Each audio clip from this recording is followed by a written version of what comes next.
Will the House please come to order and members kindly take their seats? Good afternoon. The devotional today will be led by Representative Brian Sheena of Burlington.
Members, we have 10 House bills for introduction today.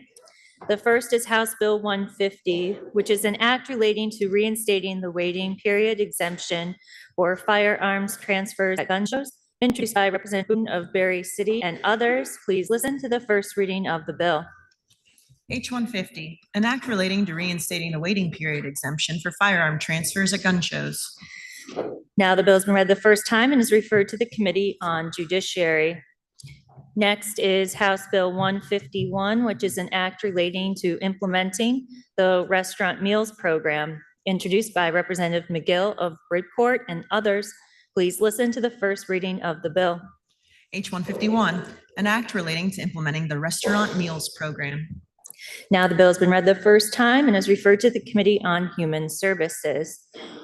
House Bill 152 is an act relating to the permitting of pilot or demonstration projects to treat or destroy emerging contaminants, introduced by Representative Marcotte of Coventry and others.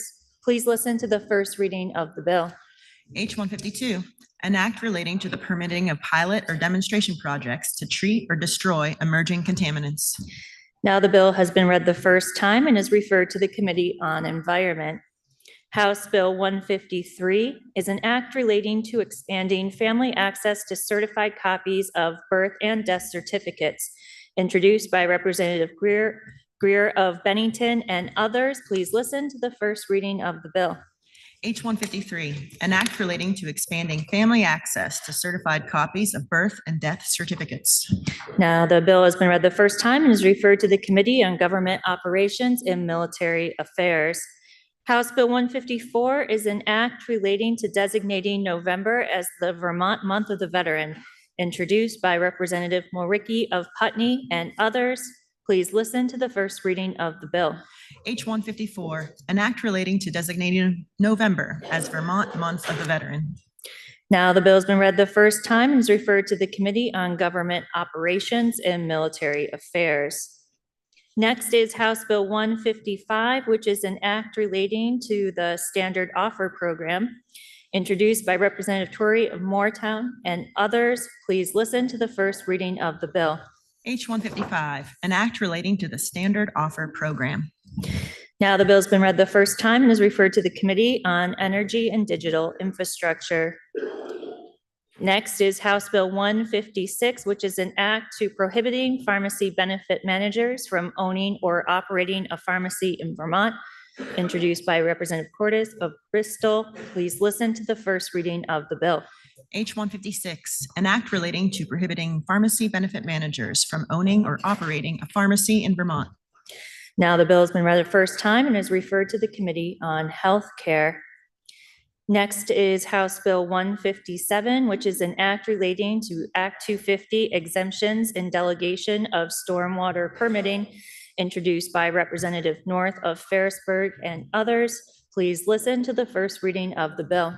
H-157, an act relating to Act 250 exemptions and delegation of stormwater permitting. Now the bill has been read the first time and is referred to the Committee on Environment. House Bill 158 is an act relating to prohibiting municipal regulation of the use of hygienic face masks, introduced by Representative Cordes of Bristol. Please listen to the first reading of the bill. H-158, an act relating to prohibiting municipal regulation of the use of hygienic face masks. Now the bill's been read the first time and is referred to the Committee on Government Operations and Military Affairs. Finally, House Bill 159 is an act relating to repealing the renewable energy standard, introduced by Representative North of Ferrisburg and others. Please listen to the first reading of the bill. H-159, an act relating to repealing the renewable energy standard. Now the bill has been read the first time and is referred to the Committee on Energy and Digital Infrastructure. Members, we have received a request to read a House concurrent resolution that the House and Senate adopted pursuant to the consent calendar. HCR 10 is a House concurrent resolution designating February 6, 2025 as 3 Squares Vermont Awareness Day at the State House. Please listen to the reading of the resolution. Whereas food shelves, food pantries, meal sites, senior meal programs, the Vermont Food Bank, emergency shelters, area agencies on aging, community groups, businesses, health providers, statewide coalitions, faith-based organizations, and concerned and dedicated individuals are working to end hunger in Vermont. And whereas the major support for this effort is 3 Squares Vermont, the Federal Supplemental Nutrition Assistance Program, SNAP, in Vermont, that the Department for the Children and Families Economic Services Division administers. And whereas 3 Squares Vermont is an extremely effective and efficient anti-hunger program, providing 9 meals for every 1 meal that the charitable food system offers. And whereas more than 65,000 Vermonters, comprising nearly 40,000 households of all ages and demographics, are recipients of 3 Squares Vermont benefits. And whereas a large segment of 3 Squares Vermont recipients are children, seniors, or people living with disabilities. And whereas 3 Squares Vermont serves the food needs of friends, neighbors, and families with privacy and dignity and mitigates the impact of poverty on our most vulnerable residents. And whereas this federal program strengthens the economic vitality of Vermont's local communities and businesses such as grocers and farmers and our state economy by keeping redeemed benefits from each meal within our state. And whereas the most recent data from the U.S. Department of Agriculture shows that the number of people at risk of hunger is only increasing, particularly households with children. Now, therefore, be it resolved by the Senate and House of Representatives that the General Assembly designates February 6, 2025 as Three Squares Vermont Awareness Day at the State House. Are there any announcements? Member from Bridgeport. Thank you, Madam Speaker. Madam Speaker and colleagues, today we recognize the vital role that Three Squares Vermont plays in ensuring Vermonters have access to the food they need every single day. Food is more than just sustenance. It's deeply tied to our health, culture, traditions, sense of belonging, and community. That's why this program is so essential. When we support Three Squares Vermont, we aren't just helping individuals, we're investing in our communities, our farmers, our local businesses, and our economy. Every dollar spent through this program directly benefits Vermont's grocers, markets, restaurants, and farms, creating a stronger, more resilient food system for us all. I'd like to take a moment to recognize the incredible community partners who work every day to ensure that no one in Vermont goes hungry. Please join me in welcoming representatives from our community action agencies, food shelves, and food pantries, as well as local farmers and representatives from farmers markets, restaurants, and grocers. Your dedication makes a difference, and we are grateful for your work. And I'd also like to extend my hearty and sincere gratitude to all the Vermonters with lived experience of hunger who testified in committees across the State House today. It's incredibly hard to come into this building and be vulnerable, but their stories are powerful, impactful, and so important for us legislators to hear. And I'm so appreciative to them for showing up and educating us today. Due to the weather, a lot of people have left early, but we still have some who have stuck around. So Madam Speaker, I would love it if the House could join me in welcoming all of the folks I just mentioned who are sitting in the back. Thank you. Will the guest of the member from Bridgeport please rise and be recognized?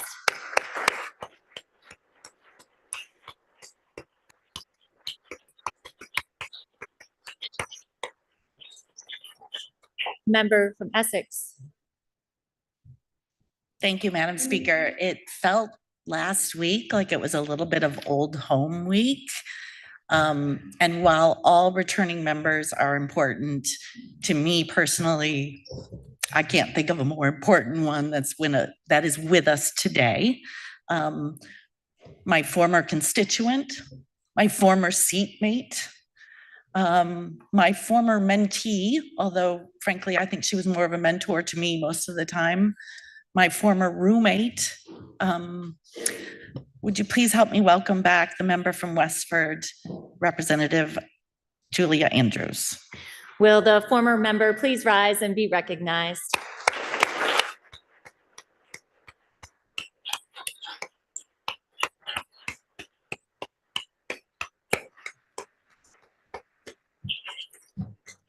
Member from West Rutland. Thank you, Madam Speaker. I have an announcement and an introduction. And my announcement is tomorrow morning in the cafeteria from 8 to 9, just like the last few weeks, Chief Justice Reiber from the Supreme Court will be in there to chat with anybody who is interested in learning more about our justice system. And my announcement or my introduction I have, it's not as emotional as that introduction, because what happened about 15 years ago, Madam Speaker, I was sold a bill of goods, and by a former representative sitting over here, and as it turned out, it wasn't a bill of goods. It was probably one of the best decisions I ever made to run and one of the greatest experiences. But Joe Baker was kind of a mentor back then, answered all my questions that I had about, coming up here and I think he may even try to wrestle the member from Chittenden for his old seat to try to get that back. But I think the member from Chittenden might just give it up.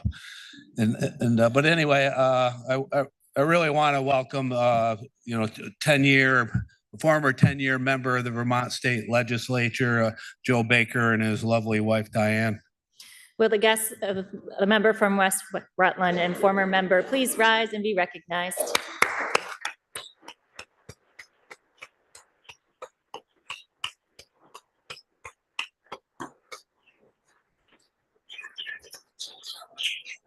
Are there any further announcements? Member from Shelburne. Madam Speaker, on behalf of the Vermont National Guard and Veterans Affairs Caucus, everyone is cordially invited to a reception hosted by the Vermont National Guard in the nearby Cedar Creek Room from 4 to 6 p.m. this evening. Please consider joining us to meet your National Guard leaders. Member from Brattleboro. Madam Speaker, I move that House Ways and Means be relieved of H 134 and the same be committed to the Committee on Agriculture. The member from Brattleboro moves that the Committee on Ways and Means be relieved of House Bill 134 and the same be referred to the Committee on Agriculture, Food Resiliency, and Forestry. Are you ready for the question? If so, all those in favor, please say aye. All those opposed, please say nay. The ayes appear to have it. The ayes do have it, and you have relieved the Committee on Ways and Means of House Bill 134 and referred the same to the Committee on Agriculture, Food Resiliency, and Forestry. Are there any further announcements? Member from Putney. Thank you, Madam Speaker. It's a pleasure to be up on the floor here. As being on Appropriations Committee doesn't afford that option as much as I'd like to. I just wanted to share an opportunity for members who feel like they sit too much and don't have enough options for exercise. Well, every Friday morning at 6:30 a.m., there's a group of us that meet at the Barry Street Gym. It's a friendly basketball game that was started by a former member, the current Secretary of State, and she continues to be part of that. And it's a basketball game that's open to all genders, all ages, and all talent levels, or for me, lack of talent levels. If you'd like to know more about that, please be in touch. Member for Berkshire. Thank you, Madam Speaker. I'd like to introduce my UVM intern, Matt Sorensen, who will be working with me this semester. Matt is a senior from Vernon, Vermont, studying political science with minors in business administration and community and international development. He'll be focusing on issues that affect rural Vermont. Madam Speaker, would you kindly welcome Matt? He is seated in the balcony. Will the guest of the member from Berkshire please rise and be recognized?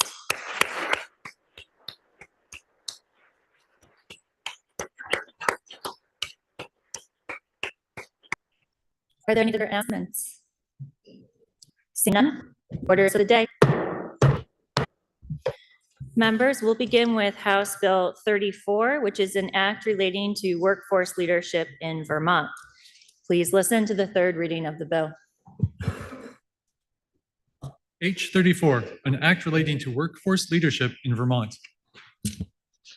The question is, shall the bill pass? Are you ready for the question? If so, all those in favor, please say aye. All those opposed, please say nay. The ayes appear to have it. The ayes do have it, and you have passed the bill. And members, the final bill on our action calendar today is House Bill 141, which is an act relating to fiscal year 2025 budget adjustments. The bill was introduced by the Committee on Appropriations. The member from Middlebury, Representative Scheid, will speak for the committee. And affecting the revenue of the state, the bill was then referred to the Committee on Ways and Means, which recommends that the bill ought to pass. The member from Brattleboro, Representative Kornheiser, will speak for that committee. Please listen to the second reading of the bill. H 141, an act relating to fiscal year 2025 budget adjustments. Member from Middlebury.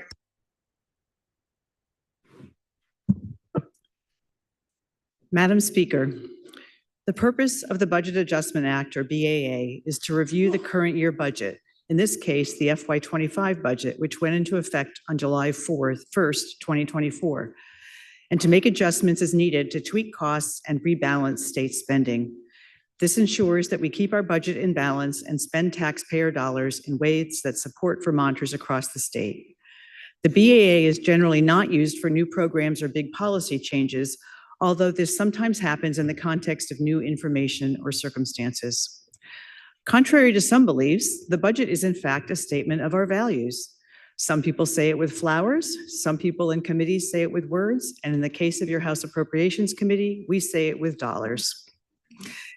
The FY25 BAA demonstrates values such as ensuring fiscal responsibility through the backfilling of funds that are in deficit and the use of one-time money for one-time events, taking care of Vermonters across all 14 counties, and supporting our most vulnerable citizens, from older Vermonters to those who are unhoused.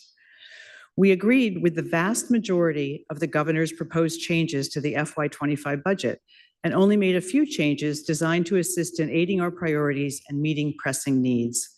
In fact, the changes we are proposing affect 0.7% of the general fund dollars and 0.17% of the total budgets from all funds. Put another way, we have found common ground on over 99% of the ways to spend money we have available. A number of the governor's recommended changes had to do with housekeeping, such as transferring positions or grants from one department to another, or cleaning up or clarifying language. 2 special funds were closed out due to a lack of use, and the remaining funds were transferred to the general fund. In a couple of instances, additional allowable uses were added to an appropriation.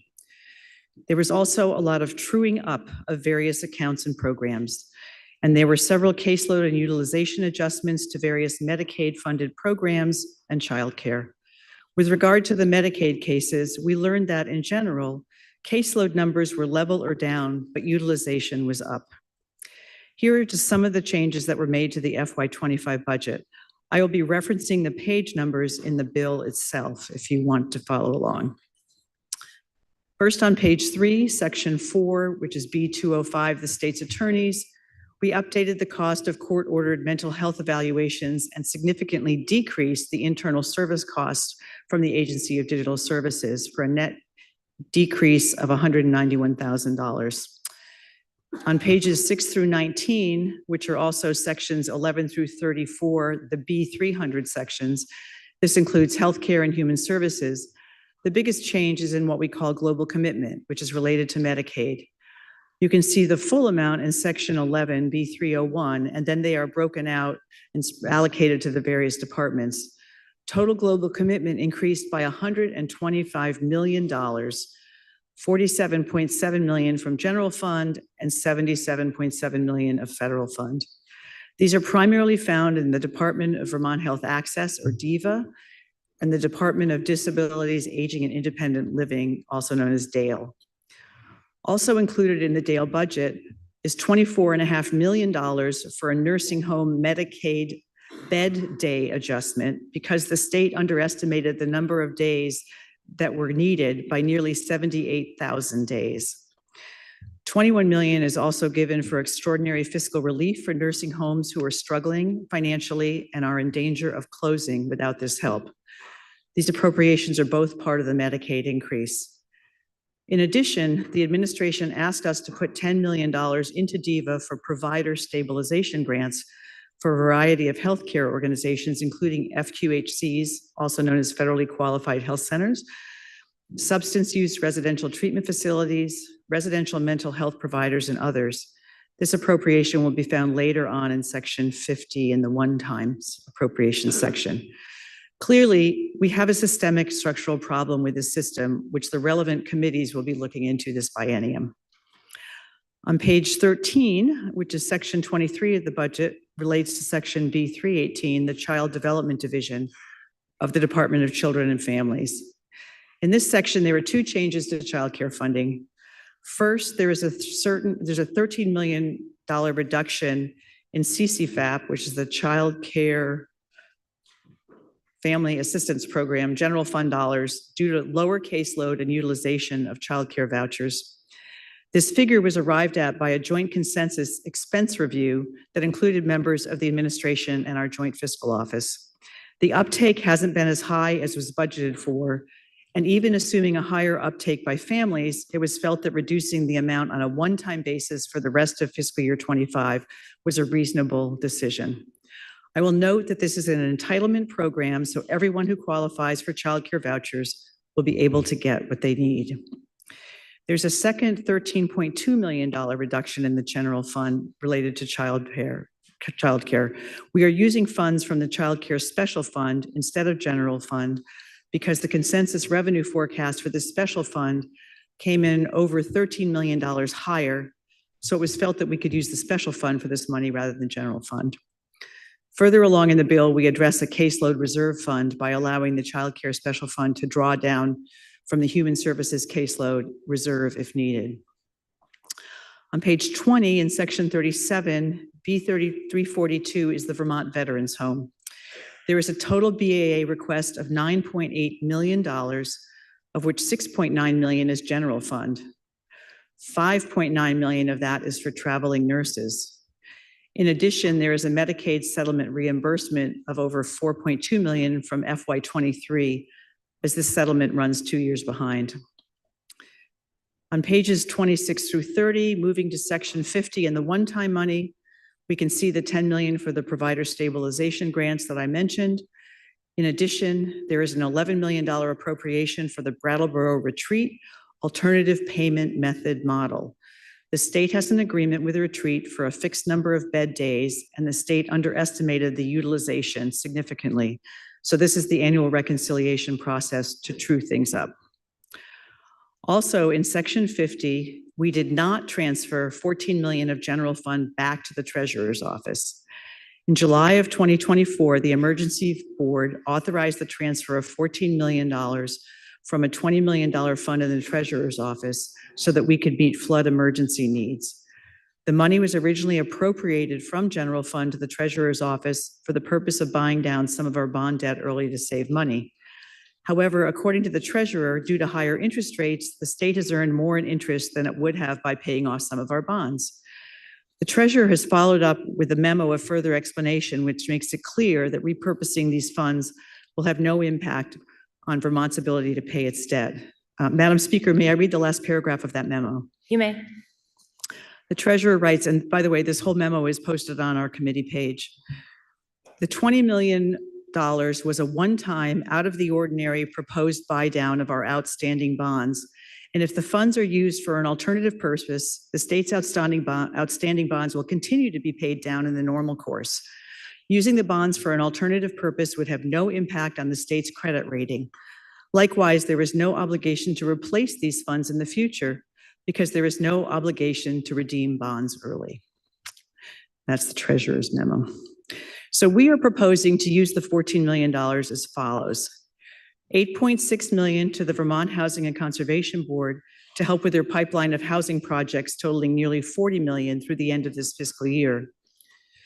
$2.8 million to help complete the third project of the Act 186 pilot program for developmental disabilities housing.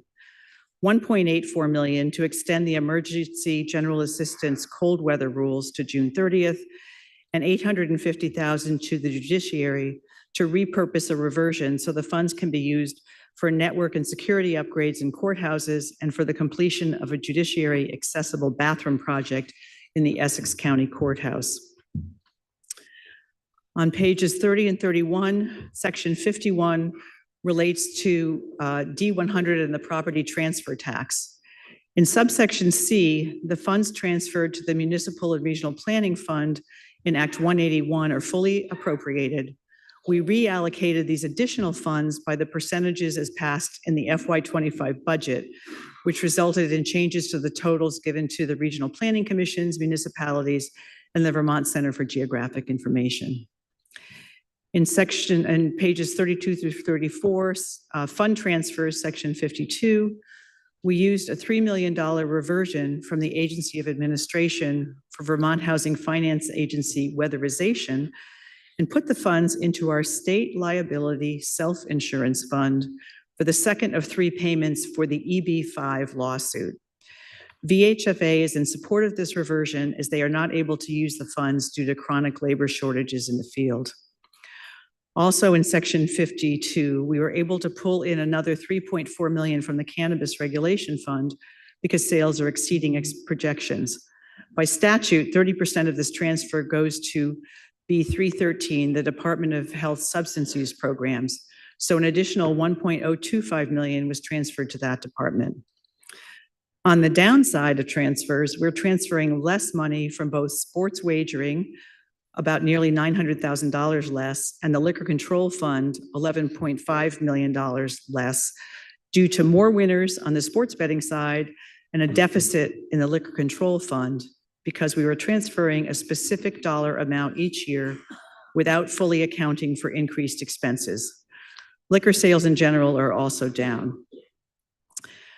Pages 34 through 37 is section 53, where we have the reversion section.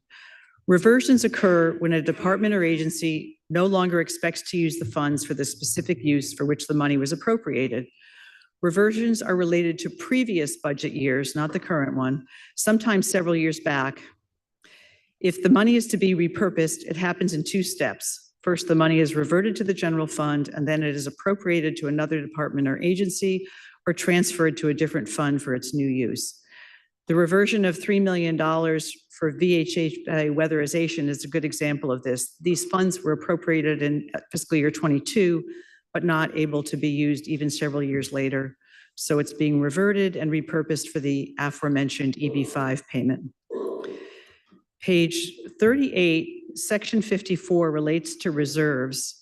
And this is where we talk about how we are reserving additional revenues for the FY26 budget. This is the $133.7 million that we are reserving. And I'm going to just read that section of the bill itself. Section D, it's on page 38, section 54. Notwithstanding VSA 32 VSA 308CA, any fiscal year-end balance otherwise subject to the requirements of this provision shall instead be reserved for permanent housing, property tax relief, and any other uses determined to be in the best interest of the public in the subsequent fiscal year. Okay.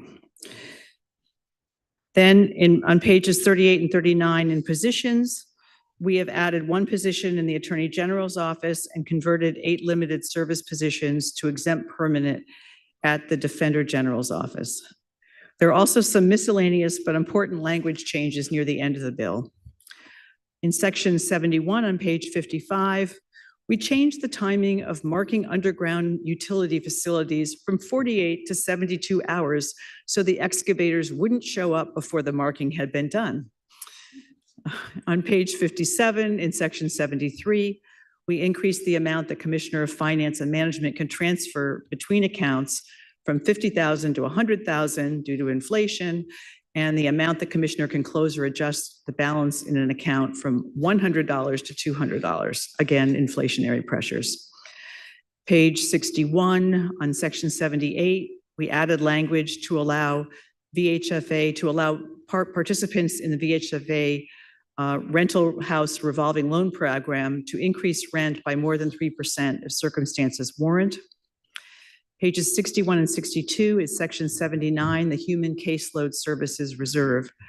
With the creation of the Child Care Contribution Special Fund, and because child care is now an entitlement program, we are authorizing the use of this caseload reserve for child care utilization should the need arise. And then on page 62, in addition, on section 80, we add intent language for a potential future reserve fund within the Child Care Special Fund for the purpose of revenue stabilization, because this is a brand new program. On pages 65 and 66, section 82, we have language requiring providers who wish to apply for that $10 million in stabilization grants to demonstrate need and have a sustainability plan. Page 66, section 83, we discovered a glitch in the transition from high school completion program to the adult diploma program in our adult learning centers. This language will allow the 120 students who met the requirements of the old program to get a diploma so they can graduate with their degree and get jobs.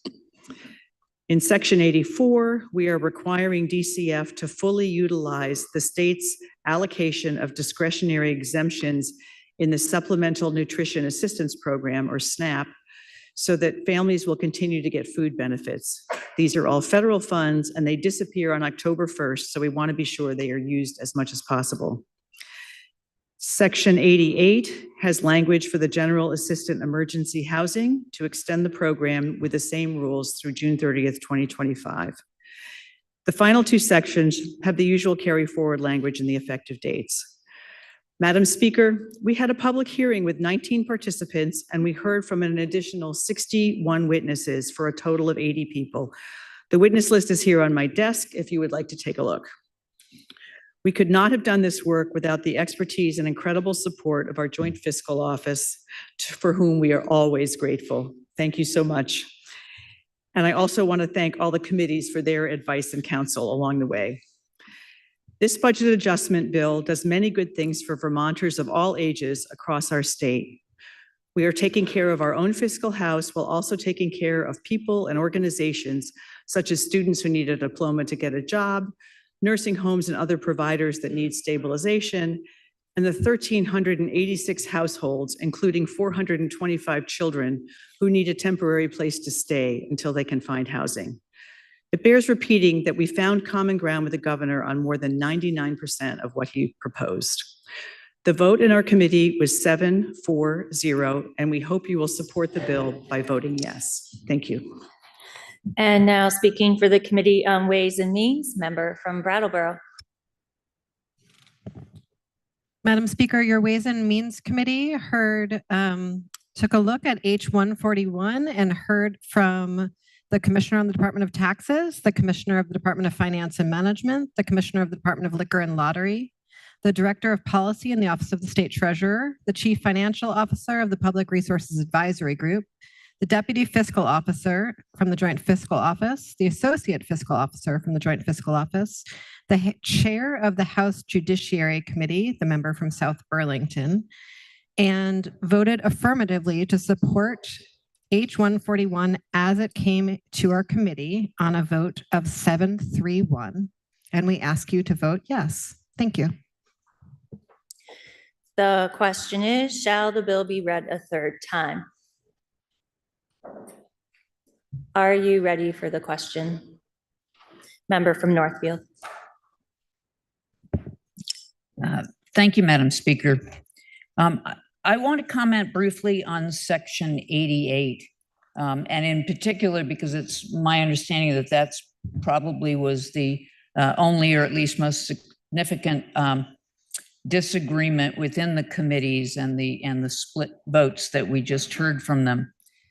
And what I want to look at briefly is what I think the intent is of what we're trying to do by extending the winter exception rules up through the end of this fiscal year versus what more realistically the unforeseen consequences are, which are likely not the policy that we would want to see being implemented. I think a lot of this was generated by what happened last fall and how disturbing it was to many of us when people subjected to the 80-day per year limit, those days expired prior to reaching December 1st, when the 80-day per year limit does not apply because of the winter weather exception. In addition, we saw the cap that had been placed, the 1,100 room cap, when it was actually instituted, I think believing that our caseload would be reduced enough so that that would not result in people being turned away. But in fact, it was not adequate under the winter exemptions. And even those we prioritized as the only ones eligible for these programs because of their significant vulnerabilities actually were subdivided by the Department for Children and Families, so that some individuals under the disability category did not get access because families with children were prioritized and there were not enough rooms. And I think that a lot of what generated the desire to extend the winter exemption so that in effect this 80-day limit would not occur was a desire to not see a repeat of that as of the end of March, when the winter exception ends, we wouldn't see numbers of people again being turned out, and some of them potentially ending up with no shelter at all, being literally on the street or sleeping in a car. And so that was what drove this. Something that's important to understand in terms of the implication, first of all, is the distinction between homelessness and unsheltered homelessness. Because for those not close to this issue, there's actually a distinction that has been made over time. Unsheltered homelessness, that category is what some people think of as being homeless. And what that means is one has no place to stay except something that would be recognized as not fit for human habitation. That's a park bench, that's a car, that's maybe a shed somewhere that protects you from snow, but does not have running water or heat. Homelessness is a broader category, and that actually is defined in the statute that's amended in the budget adjustment, because specifically it is a household that attests, and the language in the statute attests to a lack of a fixed, regular, and adequate nighttime residence. Within that category, you have the vulnerabilities. You must also be elderly, have a disability, have children, and so forth. But that's the basic definition of being homeless. And that includes categories we may be familiar with, like what's sometimes called couch surfing. You don't have a home. You don't have a permanent, regular home. You're borrowing someone's front couch, or maybe you're doubled up with a completely inadequate number of rooms for the family or for the relatives you're staying with. It also includes being in our homeless housing program. You remain homeless because you don't have a fixed regular address. And that is partly what accounts for our very high rate of homelessness, because that whole broad category is included. So when we understand that, what's important is that when we allow for longer stays, which is what we're doing now, we're saying when March 31st comes, even if you've previously used your 80 days, you're not going to be turned away. You are going to be able to continue there. When we consider that in combination with the fact that we do not have finite space, we have actual capacity and no change in statute on capacity. But that means that the people who will end up being turned away because more people are staying longer and using those rooms, those will be all those who are perhaps newly homeless, including those who may be in the category of unsheltered homeless. Still all within that group of highest vulnerability, not counting all of the other folks that may be unsheltered on the street, but who are not in the vulnerability category. So the current law, which limits to 80 days apart from winter, when no housing is available in our community for people to find. I don't support that as good policy. I'm not saying that a limit of 80 days, when it may take a year or more to find replacement housing, that's not the best policy for addressing our homeless problem, Madam Speaker.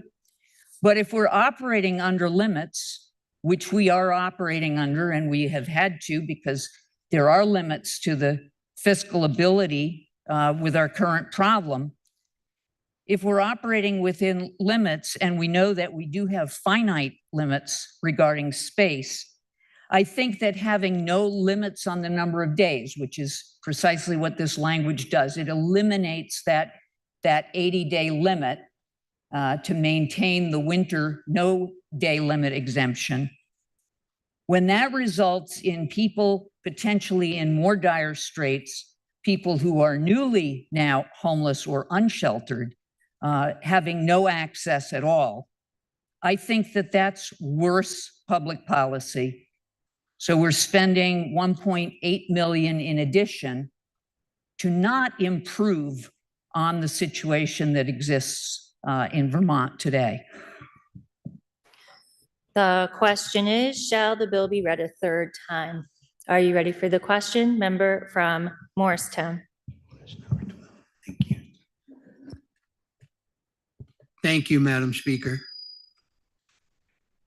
I am reminded of a quote from FDR. Better the occasional faults of a government that lives in the spirit of charity than the consistent omissions of a government frozen in the ice of its own indifference. I do not believe anybody in this body is indifferent. I do believe that if we fail to extend this language, we will be thought to be indifferent.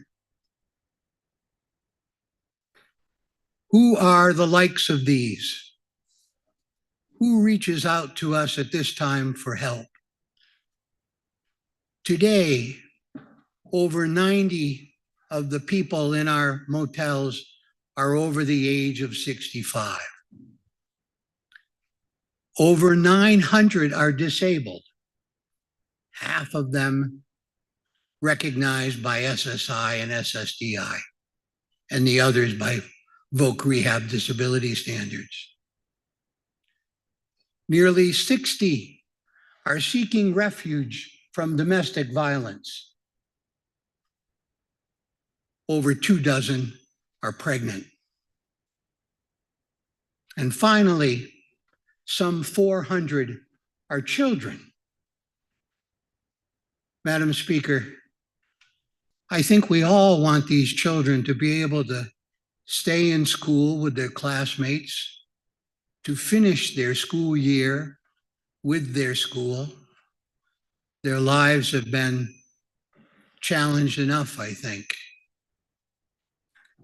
Poverty is powerful. It consumes some families whole. It fills our prisons, crowds our hospital emergency rooms, and challenges our schools. This, to me, today, Madam Speaker, is a defining moment. Will we stand with the likes of these? The question is, shall the bill be read a third time? Member from Barrytown. Thank you, Madam Speaker. I will be voting no on this bill because I know that we can do better. This bill is full of instances of where the majority showed their lack of willingness to compromise. Compromises were proposed in committee and ignored. The majority has said time and again going into this session that we would be embracing the spirit of compromise. Well, this year's BAA is anything but that. The majority has taken over what should be a simple act of balancing out the budget and is using the BAA as a vehicle to make hasty policy. We have lost our ability to have we lost our ability in this body to make and pass laws in the light of day?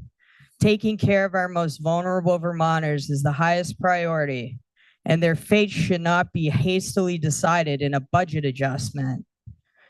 Can we not swiftly and efficiently pass a bill that deals exclusively with general housing assistance program? Should a separate bill be proposed that protects our obligation to fund domestic violence programs? Has the majority become so nefarious that they need to slide policy through in the BAA? Lawmaking was intended to become conducted in the light of day, not in the shadows.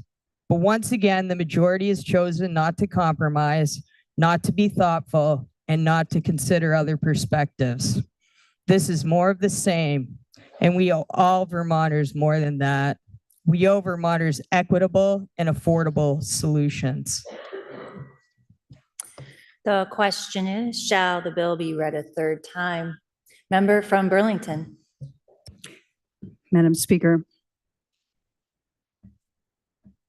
I rise in support of this bill.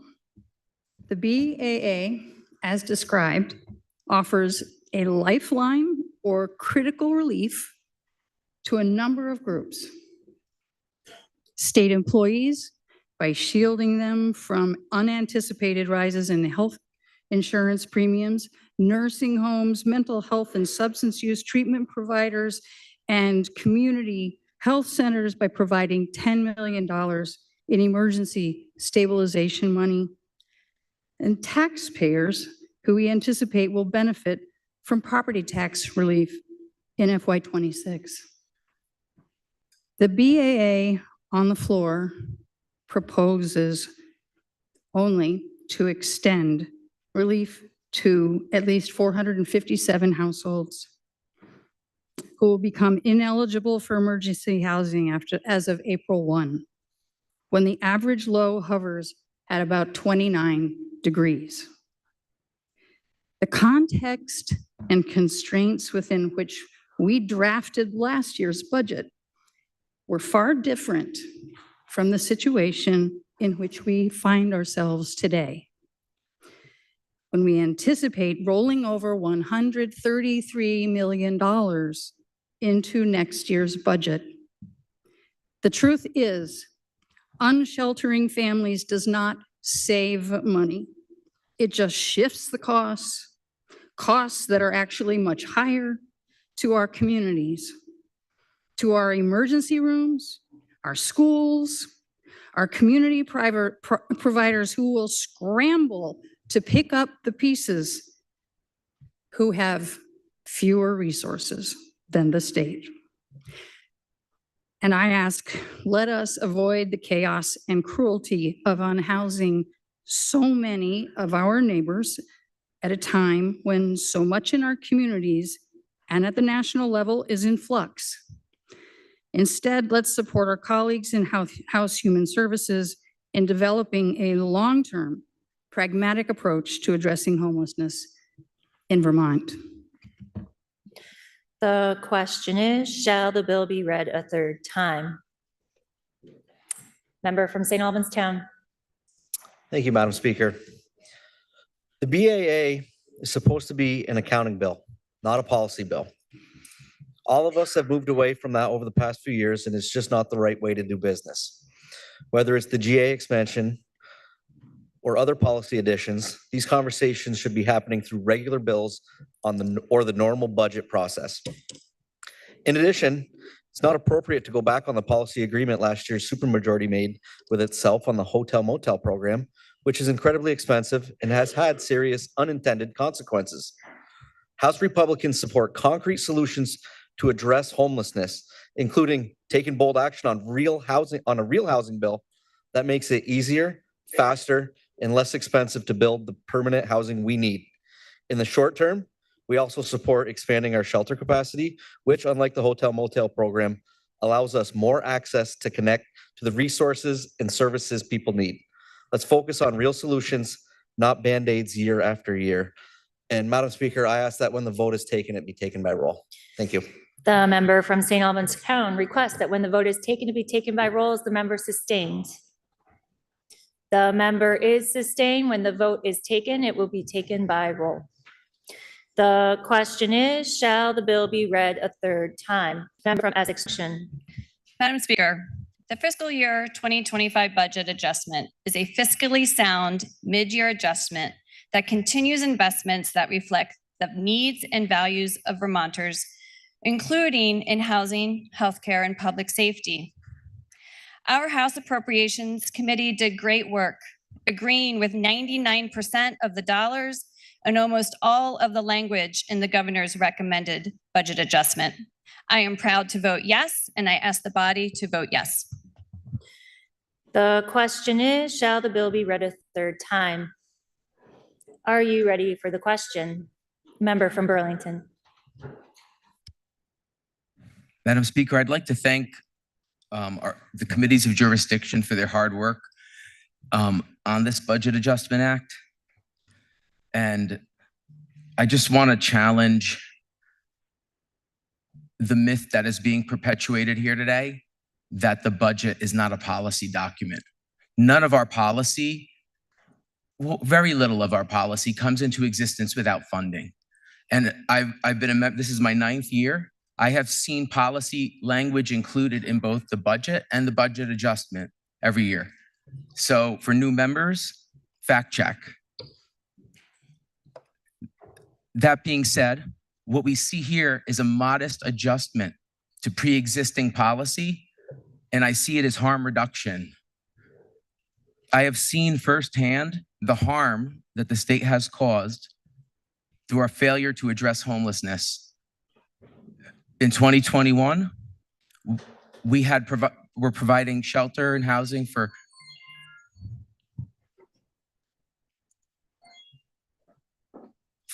100% of the people. And I want to acknowledge that according to, I have to look at the document to give you the exact source, but it's the HUD report on homelessness or something like that. Vermont has 95% of our homeless population sheltered right now. So we're doing a good job, but I want to take just a minute to talk about what happens when we pull the rug out from people. I have witnessed multiple motel evictions at this point and hundreds of people scrambling to survive on the streets with no support. And I've seen many find their way back into the motels. But 3 times a week right now, as a volunteer with the People's Kitchen, we are feeding people at 10 at night on the streets of Burlington. And I'm watching people die before my eyes.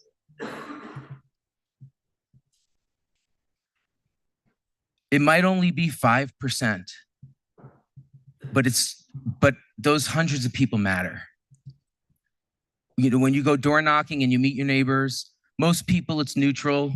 There's a few you're like, oh, wow, you know, I don't want to be that person's friend. And there's a few people you meet when you door knock and you meet new neighbors that you become friends with, that you actually like. I've become friends with many of the people who are living on the streets right now. I love them. And I just don't want to watch another one of them die or even suffer needlessly because of the failure of the state. And there's a lot of judgment people have against those who are unsheltered and homeless. But I just want to remind the body that the vast majority were DCF kids. And that when kids age out, turn 18, we just dump them to the streets. If a parent did that, we punish them. But when the state does it, there's no consequence, there's no accountability. The governor talked about weaning people off the system, Madam Speaker. But anyone who's a parent, who's raised animals would tell you, when you wean a living being, you don't rip the bottle away and throw them outside into the cold to die. You transition them to a regular diet. You teach them, you give them opportunity to go to school, to get on their feet and to create their own life and to be independent. So if we really want to wean people off the system, Madam Speaker, then let's figure out a way to take care of the people who are out there right now, and let's change the system so that no child in DCF is dumped to the streets when they're 18 anymore. So I'll stop there. I just wanted to share a little bit about the direct experience I'm seeing out there. And I hope that members consider supporting this bill. And whether you do or not, let's not give up. And let's keep working together to end homelessness forever at this moment in time. Thank you. The question is, shall the bill be read a third time? Are you ready for the question? If so, will the clerk please call the roll? Arsenault of Williston. 2 minutes.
Will the House please come to order and members kindly take their seats? Will the House please come to order? I would like to remind members that we are in the middle of a roll call vote. Members and guests are prohibited from using computers, phones, or any type of an electronic device. Please refrain from the passing of notes and conversation during a roll call. And when the clerk calls your name, please answer in a loud and clear voice so the clerk can accurately record your vote. The question is, shall the bill be read a third time? Will the clerk please continue to call the roll? Stin of Colchester. Bailey of Hyde Park. Bartholomew of Heartland. Bartley of Fairfax. Rebecca of Winooski. Byrong of Regents. Bishop of Colchester. Black of Essex. Bloomley of Burlington. Bosch of Clarendon. Boslin of Westminster. Booton of Berry City. Boyden of Cambridge. Brady of Williston. Brannigan of Georgia. Brown of Richmond. Burdett of West Rutland. Burke of Brattleboro. Burkhart of South Burlington. Bruce of West Windsor. Burt of Cabot. Campbell of St. Johnsbury. Canfield of Fairhaven. Karis Duncan of Whitingham. Casey of Montpelier. Casey of Hubbardton. Chapin of East Montpelier. Charlton of Chester. Christie of Hartford. Sheena of Burlington. Coffin of Cavendish. Cole of Hartford. Conlon of Cornwall. Cooper of Pownell. Corcoran of Bennington. Cordis of Bristol. Critchlow of Colchester. Demar of Venusburg. Dickinson of St. Albans Town. Dobrovich of Williamstown. Dodge of Essex. Dolan of Essex Junction. Dolgan of St. Johnsbury. Donahue of Northfield. Duke of Burlington. Durfee of Shaftesbury. Eustis of Guilford. Emmons of Springfield. Feltus of Linden. No. Galfetti of Berrytown. Garifano of Essex. Goldman of Rockingham. Goodnow of Brattleboro. Ghostland of Northfield. Granting of Jericho. Greer of Burlington. Bennington. Gregoire of Fairfield. Hengo of Berkshire. Harpole of Glover. Harrison of Chittenden. Harvey of Castleton. Hedrick of Burlington. Higley of Lowell. Holcomb of Norwich. Hooper of Randolph. Hooper of Burlington. Houghton of Essex Junction. Howard of Rutland City. Howland of Rutland Town. Hunter of Manchester. James of Manchester. Kosenska of Burke. Keyser of Rutland City. Kimball of Woodstock. Klepner of Burlington. Kornheiser of Brattleboro. Krasnow of South Burlington. Labor of Morgan. Lally of Shelburne. Lalonde of South Burlington. Lamont of Morristown. LaRush of Franklin. Lipsky of Stowe. Logan of Burlington. Long of Newfane. Luna of St. Albans City. McGuire of Rutland City. Malay of Pittsburgh. Marcotte of Coventry. Maslin of Thetford. McCann of Montpelier. McCoy of Pulteney. McFawn of Berrytown. McGill of Bridport. Mickless of Milton. Mahali of Callis. Minier of South Burlington. Morgan L. of Milton. Morgan M. of Milton. Morse of Springfield. Morrissey of Bennington. Mora of Weston. Rowicki of Putney. Nelson of Derby. Got you, Nelson of Derby. Nielsen of Brandon. Nigro of Bennington. North of Ferrisburg. Noyes of Wolcott. Nugent of South Burlington. O'Brien of Tunbridge. Odie of Burlington. Oliver of Sheldon. Olson of Starksboro. Page of Newport City. Parsons of Newberry. Pezzo of Colchester. Pincenot of Dorset. Pouch of Heinsberg. Powers of Waterford. Priestley of Bradford. Pritchard of Pollitt. Quimby of Linden. Rachelson of Burlington. Sakowitz of Randolph. Shy of Middlebury. Sheldon of Middlebury. Sibilia of Dover. Southworth of Walden. Squirrel of Underhill. Steady of Milton.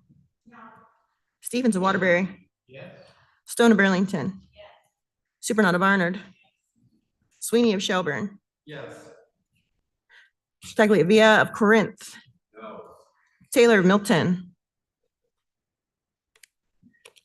Tomlinson of Winooski. Toof of St. Albans Town. Tory Town. Walker of Swanton.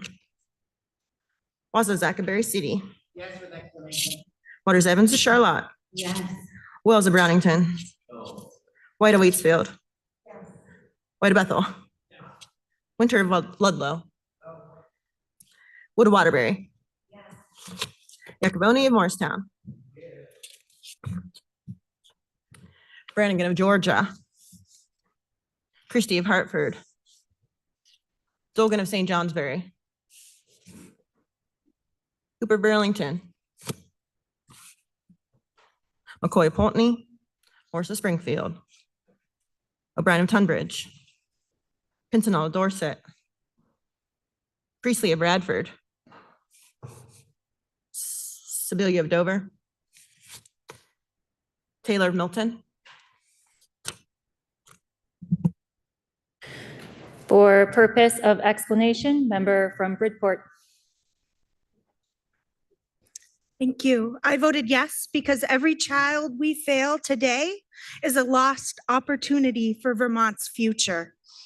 Not just numbers, not just policy, human lives, children's futures, and the strength of our state. Member from Burlington. Madam Speaker, I vote yes in honor of Winsong Young and all of our unhoused neighbors who have died due to complications of unsheltered homelessness. I vote yes with hope that our unsheltered neighbors not only survive, but also thrive. Member from Berrytown. Madam Speaker, the policy that was nefariously slid through in this budget adjustment could and should have been considered in the light of day, as there was plenty of time to do it the right way. Member from Bennington. Thank you, Madam Speaker. Madam Speaker, the state cannot continue to allocate the money or resources to the continuation of the program being authorized under Section 88 of H 141 that offers no systemic change and only enables the perpetrators of the drug and opioid crisis to destroy lives by using this program as a means of mass drug distribution and center of criminal activity, which jeopardizes the safety and well-being of children and families. Simultaneously, by amending this prior agreement by this body, we continue to erode the principles of personal responsibility over one's own choices. We cannot continue to help people that will not help themselves. In the interest of my constituents and for the other needed and valuable programs in this bill, I will support H 141. Member from South Burlington. Madam Speaker, the BAA provides funding for the technology that's now critical for basic court operations. It also provides a cost of living increase that was left out of last year's budget for sheriffs who provide security at courthouses. The technology the courts use and the security that sheriffs provide are critical to ensuring our courts are functioning and are able to tackle the backlog of cases and speed up case processing so that there are swift and certain consequences for criminal behavior. And member from Putney.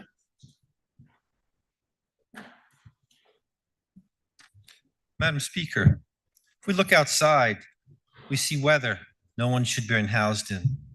With climate chaos, harsh weather is possible any time of year.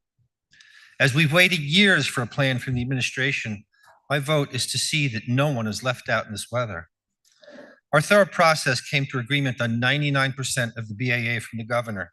Your Appropriations Committee worked hard to take in many points of view and came up with this bill that I am proud to vote for and support, most especially of vulnerable Vermonters. Member from Ferrisburg. Madam Speaker, I voted no on H 141 on principle. First, because the Budget Adjustment Act is not for policy alteration, which is what the 80-day extension of the 80-day limit was. Second, for affordability, when we have the opportunity to pay down debt, we should do so. And thirdly, for the lack of compromise, which we said we would. Compromise was offered and it was rejected. And member from Berry City. Madam Speaker, there are many issues regarding homelessness that this body must solve in the long term. Kicking people into the cold solves none of them and would cost lives in the short term. Member from Northfield. Madam Speaker, may I explain my vote? You may. Madam Speaker, extending the length of stay for some people, resulting in cutting off access to shelter for others, is not the right way to support those most in need. It actually turns our back on them.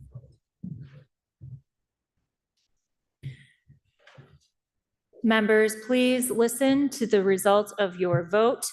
Those voting yes, 87. Those voting no, 51. The ayes have it, and third reading has been ordered. Members, that completes the orders of the day. The chair has one announcement and a reminder. First, the following members are appointed to the Joint Information Technology Oversight Committee. The member from St. Johnsbury, Representative Campbell, the member from Bradford, Representative Priestley, and the member from Dover, Representative Sibilia. The chair's reminder is that vote explanations are to be short, and remember to write them down and turn them into the clerk. Are there any announcements?